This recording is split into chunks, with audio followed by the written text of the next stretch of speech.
ఓం నమ శివాయ. కార్తీక పురాణం 21వ అధ్యాయం.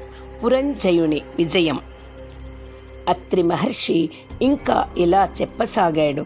అగస్త్య, ఆ విధంగా సుశీలుడు చేసిన బోధతో పురంజయుడు తక్షణమే విష్ణు ఆలయానికి వెళ్ళి వివిధ ఫలపుష్ప పల్లవ దళాదిగా విష్ణువును షోడశోపచారములతోనూ పూజించి ప్రదక్షిణ నమస్కారాలు అర్పించి మేళ తాళాలతో ఆయనను కీర్తించి పారవశ్యంతో నర్తించాడు.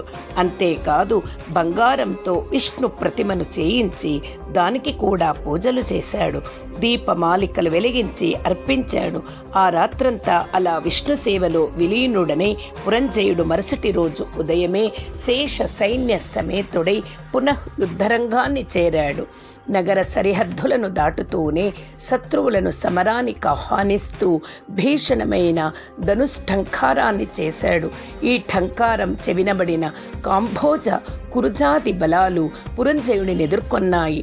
వజ్రాల వంటి కత్తులతోనూ పిడుగుల వంటి బాణాలతోనూ అమిత వేగవంతాలు ఆకాశానికి సైతం ఎగరగలిగినవి అయిన గుర్రాలతోనూ ఐరావతాల వంటి ఏనుగులతోనూ అన్యోన్య జయకాంక్షా తత్పరులై ప్రాణాలకు తెగించి పోరాడే కాల్బలాలతోనూ క్రమక్రమంగా యుద్ధం దుర్నిరీక్షమానంగా పరిణమించసాగింది.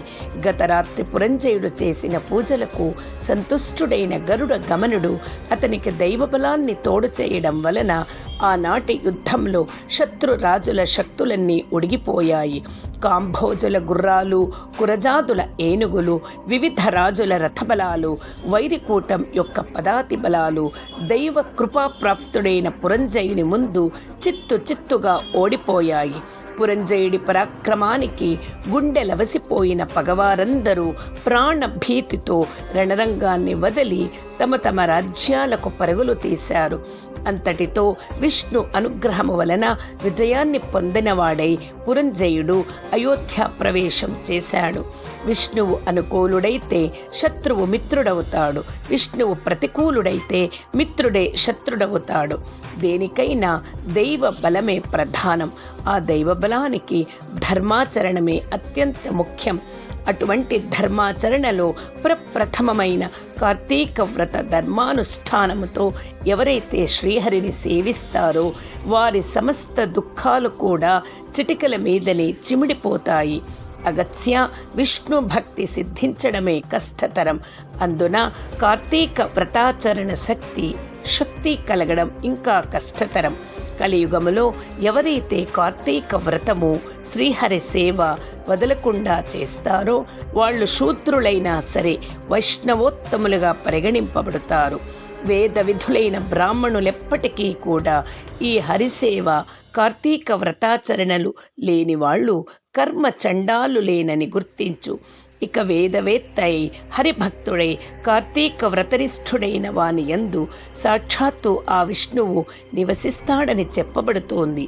ఏ జాతి వాళ్లనైనా సరే ఈ సంసార సాగరము నుంచి బయటపడి ఉత్తమ గతుల్ని పొందాలనే కోరికతో విష్ణువు నర్చించినట్లయితే తక్షణమే వాళ్ళు తరించుకుపోయినట్లుగా భావించు.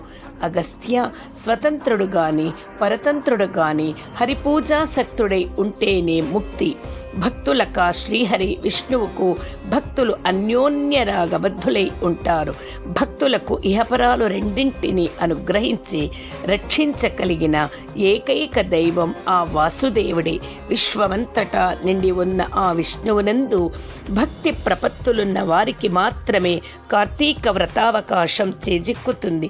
కాబట్టి వేద సమ్మతము, సకల శాస్త్ర సారము, గోప్యము, సర్వవ్రతోత్తమోత్తముగా అయిన ఈ కార్తీక వ్రతాన్ని ఆచరించిన కనీసం కార్తీక మహాత్మ్యాన్ని మనస్ఫూర్తిగా విన్నా కూడా వాళ్ళు విగత పాపులై అంత్యములో వైకుంఠం చేరుకుంటారు. ఇట్లు స్కాంద పురాణాంతర్గత వశిష్ఠ ప్రోక్త కార్తీక మహాత్మ 21వ 21వ రోజు పారాయణం సంపూర్ణం. ఓం నమ శివాయ. ఓం నమ శివాయ. ఓం నమ శివాయ. హర హర మహాదేవ.